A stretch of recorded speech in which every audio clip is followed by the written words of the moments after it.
بعد 18 سنة تعليم من حصص وواجبات ومذاكرة وامتحانات انت أخيرا اتخرجت، وأخيرا هتعيش حر وهتعمل كل حاجة كان نفسك فيها، ولكن هتكتشف إن لازم تشتغل وتلاقي وظيفة. بس مش مهم، كده كده انت كان لازم تشتغل عشان تجيب فلوس تعيش بيها الحياة اللي انت نفسك فيها. بس مع الوقت تكتشف إنك عمال بتجري في سباق ملوش نهاية، وانت أصلا مش عارف انت بتجري ليه. وانت عمال تجري تكتشف انك بقالك سنين بتجري، وانك لحد دلوقتي ما حسيتش بطعم الحرية اللي كان نفسك فيها، واتحبست خلاص في السباق اللانهائي ده. بس ايه هو الحل؟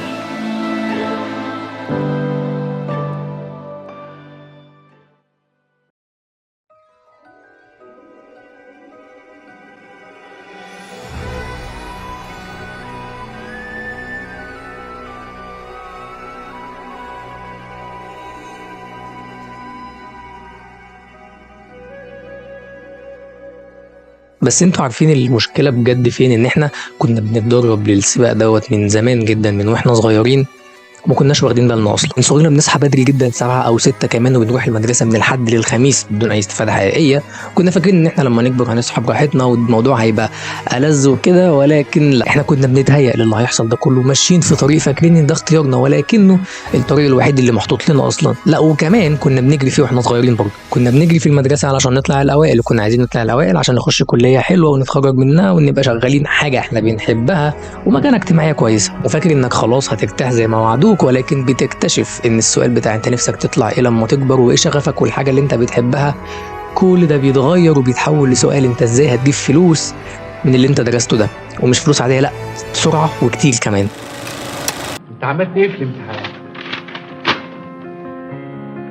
نجحت في الابتدائية وجبت 90% يا بابا. برافو. اهو بالشكل ده يبقى ضمنت تدخل الاعداد العام.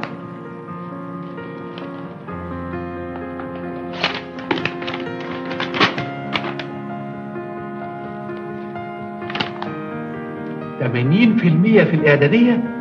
هايل. يبقى بالشكل ده ضمنت تدخل الثانوي العام.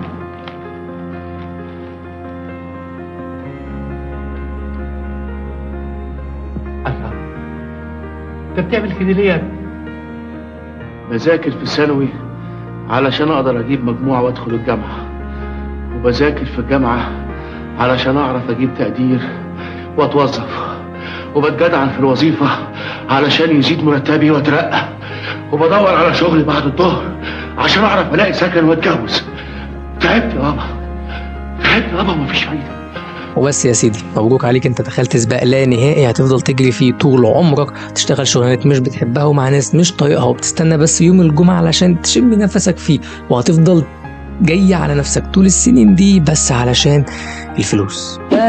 بس جري وسباق يا حبيبي اللي انت بتتكلم عليه ده. معلش، هو انت فاكر ان انت هتعرف تتجوز ولا هتفتح بيت ولا هتاكل ولا تشرب حتى من غير فلوس؟ يا معلم، على فكره هتيجي على نفسك وهتشتغل في اماكن انت مش طايقها كمان. معلش، انت في الاول وفي الاخر راجل، ودي شغلتك انك تجيب فلوس، بغض النظر بقى عن حالتك كانت عامله ازاي.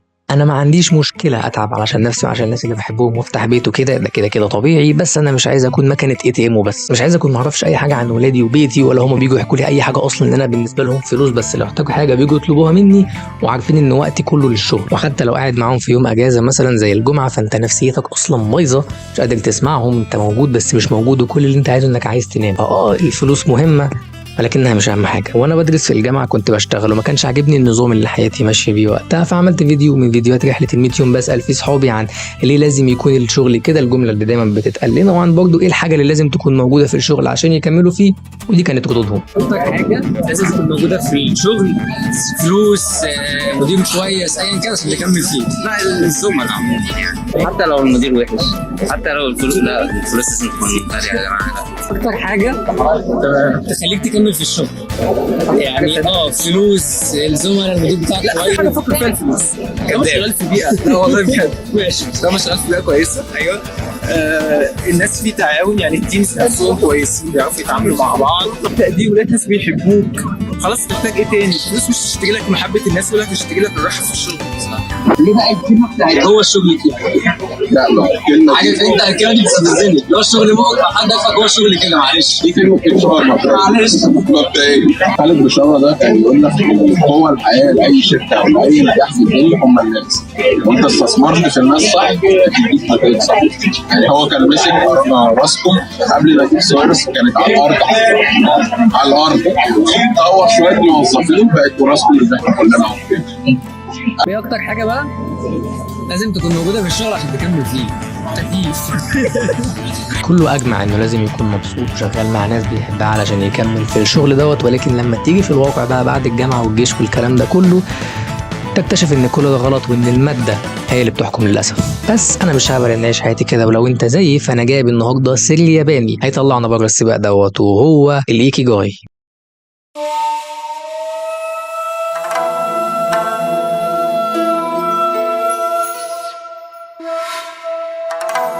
في أقصى جنوب اليابان تقع جزيرة أوكيناوا، الجزيرة التي عرف سكانها بطول العمر والصحة الجيدة، فبعض سكانها قد تجاوز عمره 100 عام وما زال يتمتع بصحة وجسد جيدين. يعود وراء هذه الحياة الطويلة والسعيدة وهو الإيكيغاي. فما هو يا ترى؟